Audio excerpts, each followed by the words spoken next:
जहां कांकेर में ये बड़ी खबर है, नक्सलियों के साथ सुरक्षा बलों की मुठभेड़ जारी है। नक्सलियों के खात्मे को लेकर फोर्स तैयारी के साथ निकली है और जंगल में घुसने से पहले अधिकारी ने जवानों को ब्रीफ भी किया है। बता दें कि जवानों को ब्रीफ करते अधिकारी का वीडियो सामने निकल कर आया है और 3 दिन से जंगल में सर्चिंग अभियान फोर्स की तरफ से चलाया जा रहा है। तो अब तक 5 नक्सलियों के शव यहां पर बरामद किए गए हैं और अभी भी नक्सलियों को जवानों ने घेर रखा है। तो ये बड़ी खबर, ये जो तस्वीरें सामने निकल कर आई है वो आप तक पहुंचा रहे हैं। आपको एक बार फिर से बता दें कि नक्सलियों के साथ जवानों की मुठभेड़ अभी भी चल रही है और जब फोर्स ये निकली थी सर्चिंग अभियान के लिए, नक्सलियों के खात्मे के लिए, और उसके पहले यहां पर देखिए जंगल में घुसने से ठीक पहले अधिकारियों ने जवानों को ब्रीफ भी किया है और जवानों को ब्रीफ करते अधिकारियों का ये वीडियो सामने निकल कर आया है। ये तस्वीरें आप जरा देखिए, बड़ी संख्या में जवान जो कि सर्चिंग अभियान के लिए जंगल में घुसे हैं और एक तरीके से हम देख रहे हैं कि लगातार नक्सलियों के खात्मे के लिए यहाँ पर अभियान चलाया जा रहा है और उसमें लगातार सफलता भी हमारे जवानों को मिल रही है। तो ये वो तस्वीर है जब जवान सर्चिंग अभियान के लिए निकले थे, उसके ठीक पहले इन तस्वीरों में आप देखिए जवान यहाँ पर खड़े हुए नजर आ रहे हैं और साथ ही साथ अधिकारी जो कि उनको ब्रीफ करते हुए नजर आ रहे हैं। तो आपको बता दें कि 3 दिन हो चुके हैं, 3 दिन से जंगल में सर्चिंग अभियान फोर्स की तरफ से चलाया जा रहा है। और बीते दिन की बात की जाए, जो बड़ी अपडेट सामने निकल कर आई थी बीते दिन की, 5 नक्सलियों के शव को बरामद किया गया है। 5 नक्सलियों को मार गिराया सुरक्षा बल के जवानों ने और इस दौरान 2 जवान घायल भी हुए थे और घायलों को रायपुर एयरलिफ्ट किया गया था, जिसमें एक जवान को पैर में गोली लगी थी और एक को सिर में गोली लगी थी। दोनों घायलों का फिलहाल अस्पताल में इलाज जारी है। लेकिन फिलहाल ये जो तस्वीरें आप इस वक्त देख रहे हैं टीवी स्क्रीन पर, ये उस वक्त की तस्वीरें हैं जब जवान जंगल में सर्चिंग अभियान के लिए निकल रहे थे। उस वक्त पहले ये अधिकारी देखिए इन तस्वीरों में जवानों को ब्रीफ करते हुए नजर आ रहे। तो अभी देखिए मुठभेड़ अभी भी जारी है और जैसे जैसे अपडेट आती जाएगी आप तक अपडेट भी पहुंचाते जाएंगे। लेकिन फिलहाल ये आपको तस्वीरें दिखा रहे हैं, ये वही वीडियो है जिसमें अधिकारी जवानों को ब्रीफ करते हुए नजर आ रहा है। और इसी खबर पर ज्यादा जानकारी के साथ हमारे सहयोगी नीरज तिवारी हमारे साथ जुड़ गए, सीधा उनका रुख करेंगे। नीरज, देखिए ये तस्वीरें साफ तौर पर बताती हैं कि ये जो फोर्स जंगल में निकली है, सर्चिंग अभियान जो चल रहा है, नक्सलियों का खात्मा करके ही लौटेगी। जी बिल्कुल ऋतु, आपको बताना चाहूंगा ये उस दौरान की तस्वीर है जब नक्सल मोर्चे पर निकलने से पहले जवानों को जो है उनका मनोबल बढ़ाने के लिए जो तमाम अधिकारी वहां पर खड़े हैं, सुमित पटेल की बात करें या फिर वहां के जो पखांजूर के एडिशनल एसपी है प्रशांत शुक्ला की बात करें, और वहां के जो पखांजूर के जो थाना प्रभारी है लक्ष्मण केवट, जो इस पूरे ऑपरेशन को लीड कर रहे हैं, वो वहां पर मौजूद दिखाई दे रहे हैं। तीनों ही अधिकारी वहां पर जो जवान हैं उनको ब्रीफ कर रहे हैं कि किस तरह से नक्सलियों से लोहा लेना है, क्योंकि उसमें आपने आवाज सुनी होगी, उसमें साफ तौर पर कहते हुए नजर आ रहे हैं कि कई जगहों पर लैंड माइन बिछी होती है, कई जगहों पर आईईडी बम प्लांट होते हैं, उन बम प्लांट से जवान चपेट में आ जाते हैं तो कहीं ना कहीं घटना हो जाती है। उन घटना से कैसे बचना है, नक्सलियों से किस तरह लोहा लेना है, उसकी तमाम ब्रीफिंग वहां पर की जा रही है। जवानों का मनोबल बढ़ाने का काम किया जा रहा है। ये वो तस्वीर है जो पहले एनडीटीवी के हाथ लगी है और ये तस्वीर कहीं ना कहीं ये बताती है कि जवानों की तैयारी कितनी बेहतर थी, किस तरह से जवानों का मनोबल बढ़ाने के लिए अधिकारी वहां पर उनसे ब्रीफ कर रहे हैं, उनसे बातें कर रहे हैं, उनको ये बता रहे हैं कि आखिर नक्सलियों से किस तरह लड़ना है। तो ये जो तस्वीर निकलकर सामने आई है, ये केफत बेहद ही अच्छी तस्वीर है कि जवानों को मनोबल बढ़ाने के लिए वहां अधिकारी मौजूद है। और जवानों का मनोबल भी कितना मजबूत है आप सोच सकते हैं कि 3 दिनों से उस घने जंगल में, उस नक्सल जंगल में, उस माड़ के जंगल में वहां पर जवान मौजूद हैं और नक्सलियों से लोहा ले रहे हैं।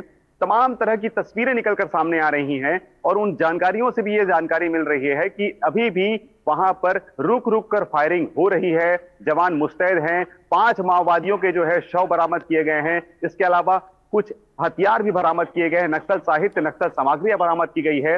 अभी भी जवानों ने नक्सलियों को घेर रखा है। अगर फिर से मुठभेड़ होती है तो कहीं ना कहीं नक्सलियों को फिर से नुकसान हो सकता है ऋतु। और देखिए हम ये भी देख रहे हैं नीरज की लगातार जो सुरक्षा बल के जवान है सर्चिंग अभियान के लिए निकल रहे, सफलता भी मिल रही है क्योंकि एक रणनीति के तहत जो है फोर्स जंगल में रवाना हो रही है। इस पूरी मुठभेड़ की बात की जाए, बीते दिन हमने अपडेट देखा था, अभी की बात की जाए तो आपके पास क्या कोई ताजा अपडेट आई है नीरज? अगर आई है तो उसकी जानकारी दे। ताजा अपडेट यह है ऋतु कि अभी भी जवान उस जंगल में है और सर्चिंग चल रही है। नक्सलियों को घेरने के लिए जो है जवान धीरे धीरे और आगे बढ़ती जा रही है। उस इलाके के कुछ ऐसे जगह है जिस जगह पर मुठभेड़ हुई थी, उस मुठभेड़ स्थल का जो कुछ जवान जो है सर्चिंग कर रहे हैं, तो कुछ जवान धीरे धीरे आगे बढ़ते जा रहे हैं। जो सीमावर्ती इलाके के जो जवान हैं, जहां डीआरजी बीएसएफ के जो जवान हैं, वो भी धीरे धीरे आगे बढ़कर उन्हें घेरने की तैयारी में है। कुछ देर में और कुछ नया अपडेट आएगा तो हम बिल्कुल साझा करेंगे, लेकिन वर्तमान अपडेट में यही है कि अभी भी नक्सली लीडर जो सीसी मेंबर है, बड़ा नक्सली लीडर है प्रभाकर, वो उसकी टीम वहां मौजूद थी, जिसकी पुख्ता सूचना के आधार पर जवानों ने ये ऑपरेशन लॉन्च किया था। आप देख सकते हैं किस तरह की तस्वीर जो हमें दिख रही है, उसमें कितनी संख्या में जवान नजर आ रहे हैं, जवानों का मनोबल कितना मजबूत है। कड़ाके की ठंड पड़ रही है, कल से जो है कड़ाके की ठंड पड़ रही है, उसके बावजूद भी ये जवान उसी घने जंगल में है, उसी ठंड में उन्होंने रात गुजारी है और आज भी जवान उसी जंगल में है। जवानों का मनोबल कितना मजबूत है कि वो जंगल में अभी भी जवान नक्सलियों से लोहा लेने को तैयार हैं। क्या इस बारे में नीरज कोई जानकारी है कि और जवानों की टुकड़ी को भेजा जाएगा? क्योंकि देखिए हाल फिलहाल की बात की जाए तो वैसे तो बड़ी संख्या में जवान जो है सर्चिंग अभियान के लिए निकल चुके हैं। जी देखिए रितु, जो घायल जो दो जवान जो घायल हुए थे, उनको जो है एयरलिफ्ट कर रायपुर के नारायण अस्पताल में भर्ती किया गया है, जहां उनका उपचार चल रहा है। जब मीडिया के कुछ साथियों ने उनसे बात की थी तो जवानों ने यह बताया था कि लगभग 1439 जवान इस ऑपरेशन के लिए निकले थे। तो मैं ये नहीं कहूंगा कि और जवानों की आवश्यकता होगी, क्योंकि इतनी ज्यादा संख्या में जब जवान उस इलाके में पहुंचे हैं और जो महाराष्ट्र की जो बॉर्डर इलाके हैं वहां के 60 जवान हैं, क्योंकि वर्तमान में महाराष्ट्र में चुनाव चल रहे हैं, इसके मद्देनजर वहां से भी जवान जो है सीमावर्ती जो क्षेत्र है, छत्तीसगढ़ के बॉर्डर के जो सीमावर्ती क्षेत्र है वहां पर तैनात है। कुछ अंदरूनी इलाकों में है। नारायणपुर की बात करें तो नारायणपुर से जो फोर्स के जवान है, डीआरजी बीएसएफ के जवान हैं, वो भी इस ऑपरेशन में हिस्सा ले चुके हैं। तो जो जवानों की टुकड़ियां हैं वो इतनी संख्या में है कि नक्सलियों पर भारी पड़ सकती है, जिसका नतीजा यही है कि 5 जो है माओवादी मारे गए हैं। आने वाले समय में अगर फिर से मुठभेड़ होती है तो फिर से कुछ माओवादियों के मारे जाने की खबर उस इलाके से, उस माड़ इलाके से निकलकर सामने आएगी। ये वही माड़ इलाका है जिसे नक्सलियों की राजधानी कहा जाता है।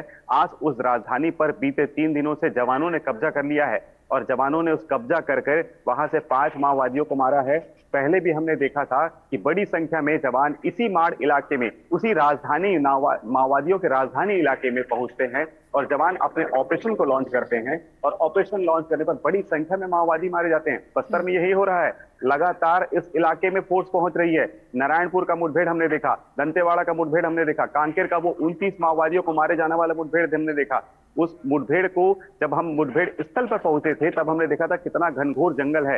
वो ऐसा इलाका था जहां कभी फोर्स नहीं घुसती थी। बड़े बड़े नक्सली स्मारक बने हुए थे, स्वागत द्वार पर नक्सली स्मारक की नक्सलियों की बातें लिखी हुई थी। उस इलाके में जो गांव है, गांव के बीचों बीच इवन स्कूल के सामने तक नक्सली स्मारक बना हुआ था। उस इलाकों में नक्सलियों की इतनी पैठ थी कि उस इलाकों में जवान कभी नहीं घुस पाते थे, लेकिन अब जवानों की टुकड़ी वहां पर घुस रही है। ऑपरेशन बेहद ही संवेदनशील तरीके से पूरा किया जा रहा है, तभी तो इतनी बड़ी सफलता हाथ लग रही है। बिल्कुल। और देखिए नीरज, हमने ये भी देखा था बीते दिन, जैसा कि आपने जानकारी भी दी थी कि 5 नक्सलियों के शव तो बरामद हुए थे, साथ ही साथ हथियारों को भी बरामद किया गया था और ये साफ बताता है कि नक्सली किसी बड़ी घटना को अंजाम देने की फिराक में थे। हालांकि उनके मंसूबों को हमारे जवानों ने नाकाम किया है। बिल्कुल रितु, आपको बता दूं, देखिए कल जब मुठभेड़ चल रही थी उस दौरान एक और खबर निकलकर सामने आई। खबर ये थी कि महाराष्ट्र का जो और कांकेर जिले की जो सीमावर्ती इलाका है, वहां का भैरमगढ़ जो जिला है, वहां पे माओवादियों ने आईईडी प्लांट कर रखा था, जिसे जवानों ने डिफ्यूज कर दिया। तो ये तमाम वो इलाके हैं जब फोर्स का दबाव बढ़ता है तो ये सीमावर्ती जो क्षेत्र है, सीमावर्ती राज्य है, उस इलाके में माओवादी भाग जाते हैं। लेकिन इस बार सोची समझी रणनीति के तहत जवानों ने ऑपरेशन लॉन्च किया, पुलिस अधिकारियों ने ऑपरेशन लॉन्च किया और तीनों साइड से घेरने की प्लानिंग की जा रही है। घनघोर इलाका है, इस इलाके में माओवादी चप्पे चप्पे से जानकार रहते हैं, इसलिए उन्हें सहूलियत होती है। वो कहीं भी छुप जाते हैं, कहीं भी अपने लिए ऑपरेशन, कहीं भी जवानों को नुकसान पहुंचाने के लिए कोई ना कोई प्लानिंग जरूर करते हैं। लेकिन इस बार उनकी कहीं ना कहीं प्लानिंग फेल हो गई और जवानों की प्लानिंग जो है वो अच्छी और सही साबित हुई, जिसका नतीजा है कि 5 माओवादी मारे गए। लेकिन बड़ा सवाल यही है कि अगर जवान लौटेंगे तो लौटेंगे कब, क्योंकि घनघोर इलाका है, उस इलाके से लौटना भी बेहद कठिन हो जाता है, क्योंकि उस इलाके से जंगली इलाके हैं, रास्ते नहीं हैं, कई जगहों पर नदी नाले पड़ते हैं, उनको पार करके उन 5 माओवादियों के शव को लाना होगा, वहां से जब्त हथियारों को लाना होगा। तो एक बड़ी चुनौती है, क्योंकि जो 2 जवान जो घायल हुए थे उनको एयरलिफ्ट कर लाया गया था और उन्हें रायपुर भेजा गया। तो ये जो जवानों की टुकड़ी है, इन्हें कब तक वापस पहुंचती है, कब तक वापस आती है, ये देखना होगा। हमने हालांकि पुलिस अधिकारियों से बात की थी, तो उनका कहना है कि देर शाम तक वो जवान वापस लौट सकते हैं, लेकिन इसकी भी संभावनाएं तब बनती है जब जो अन्य नक्सली वहां पर मौजूद है उनको पकड़ा नहीं जाता है या वो मारे नहीं जाते हैं, तब तक ये ऑपरेशन जारी रहेगा। तो चलिए, ये ऑपरेशन अभी भी जारी है, नजरें आप बनाए रखिएगा नीरज, आगे भी आपसे अपडेट लेते रहेंगे। फिलहाल बहुत बहुत शुक्रिया आपका जानकारी के लिए। और चलिए बढ़ते आगे, राजनांदगांव में नक्सलियों के खिलाफ अभियान चलाया जा रहा है। नक्सल प्रभावित क्षेत्र कटेमा में एनडीटीवी की टीम ग्राउंड जीरो पर पहुंची। यहां पर नक्सलियों का आना जाना लगा रहता है। यहां पर बहने वाली बाघ नदी महाराष्ट्र, मध्य प्रदेश और छत्तीसगढ़ को अलग करती है। नक्सली इसी बात का फायदा उठाकर घटना को अंजाम देने के बाद फरार हो जाते हैं। फोर्स को सर्चिंग के वक्त काफी दिक्कतों का सामना भी करना पड़ता है, लेकिन फोर्स ने अब 3 राज्यों में नक्सलियों के खिलाफ जॉइंट ऑपरेशन शुरू कर दिया है। हम अभी मौजूद हैं बाघ नदी पर। ये जो कटेमा से लगा हुआ बाघ नदी है, ये जो है मध्य प्रदेश, छत्तीसगढ़ और महाराष्ट्र तीनों को जो है जोड़ता है। और लगातार कटेमा क्षेत्र में जो है बेस कैंप खोलकर नक्सल विरोधी अभियान जो है चलाया जा रहा है। आप मेरे पीछे देख सकते हैं, ये जो इलाका है ये मध्य प्रदेश का इलाका है। ये बाघ नदी जो है इससे लगी हुई है। इसके साथ ही महाराष्ट्र का इलाका भी जो है इससे जुड़ा हुआ है। और हमारे साथ अभी नक्सल मोर्चे के मुद्दे पर बात करने के लिए मौजूद है नक्सल ऑपरेशन के डीएसपी अजीत ओगरे। उनसे बात करेंगे कि किस तरीके से जो है फोर्स काम करती है और कैसे लगातार नक्सल विरोधी अभियान जो है क्षेत्र में चलाया जा रहा है।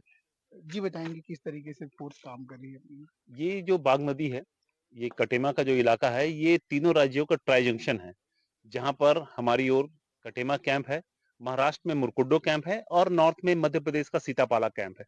तीनों राज्यों में अपनी अपनी राज्य की टीम के अलावा पैरामिलिट्री फोर्सेस भी है, हमारे यहाँ आईटीबीपी है और महाराष्ट्र में C60 है और मध्य प्रदेश में हॉक फोर्स है। इसके अलावा जो मुरकुड्डो कैंप है महाराष्ट्र का, वो जेटीएफ है, जहां पर तीनों राज्यों की ज्वाइंट टीमें भी हैं, जिससे कि राज्य में इंटर स्टेट ऑपरेशन करने में किसी भी प्रकार की दिक्कत ना हो। साथ ही ये जो रास्ता है जो कटेमा से मुरकुड्डो को जोड़ता है, ये रास्ता भी अंतर्राज्यीय समन्वय के हिसाब से वो स्वीकृत हो चुका है और इस जगह पर एक पुल बनने वाला है, जिससे इस जगह पर बारिश के दिनों में भी हम लगातार नक्सल अभियान चला सकेंगे। लगातार तीनों राज्य के समन्वय के साथ नक्सल अभियान जो है चलाया जा रहा है और काम किया जा रहा है। अब मेरे पीछे देख सकते हैं, ये जो इलाका है वो तीनों राज्यों की सीमा से लगा हुआ है और लगातार तीनों राज्य अपने अपने सीमा क्षेत्र में कैंप खोलकर लगातार नक्सल विरोधी अभियान चला रहे हैं और लगातार नक्सल उन्मूलन के लिए कार्य किया जा रहा है। सूर्यकांत यादव, एनडीटीवी, राजनांदगांव।